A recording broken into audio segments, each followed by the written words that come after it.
فاصلے لوگوں کو علیحدہ نہیں کرتے، لیکن خاموشی ضرور کر دیتی ہیں۔ الفاظ گرا دیتے ہیں، جذبات کی قیمت۔ ہر بات کو الفاظ میں تولا نہ کرو۔ جاہل کی بکواس پر خاموش رہنا بھرپور جواب ہے۔ عقل مند وہ ہے جو صورت ہی کو نہیں، سیرت کو بھی سنوارنے کی کوشش کرے۔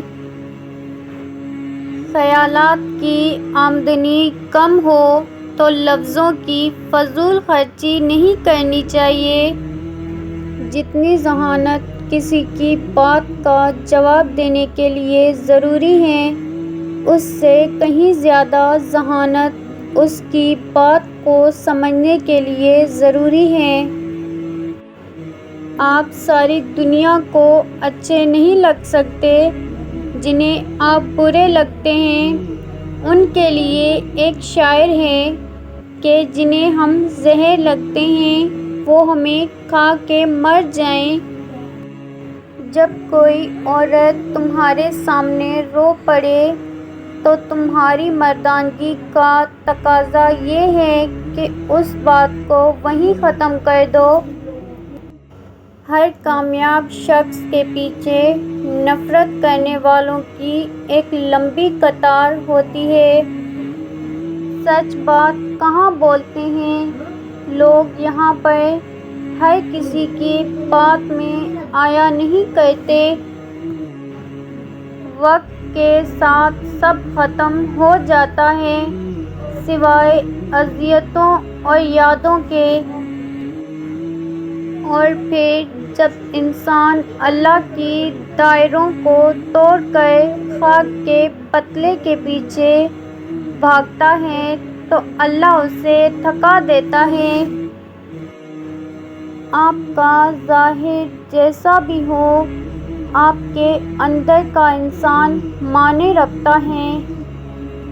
جب آپ نے کچھ کیا ہی نہیں تو خوبصورت نظر آنا بہت آسان ہے۔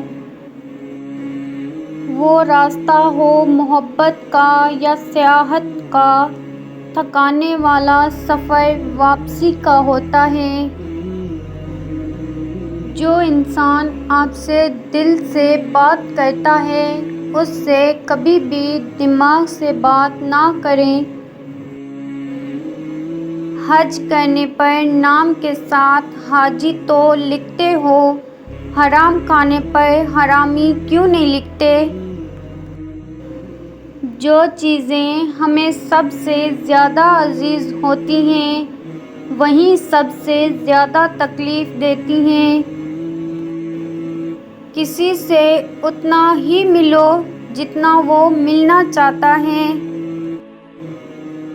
دوسروں کی زندگی آسان کریں اور اپنی آخرت۔ شکوے بہت عزیزدار ہوتے ہیں، سب کے ساتھ نہیں ہوتے اور سب کے سامنے بھی نہیں ہوتے۔ ایک لڑکی اندھا اعتماد باپ کے بعد اپنے من پسند شخص پر کرتی ہے۔ وہ لوگ بہت تھوڑے ہیں جو اپنی آنکھوں سے دیکھتے ہیں اور دل سے محسوس کرتے ہیں۔ دولت وراثت میں مل سکتی ہے مگر پہچان اپنے دم پر بنتی ہے۔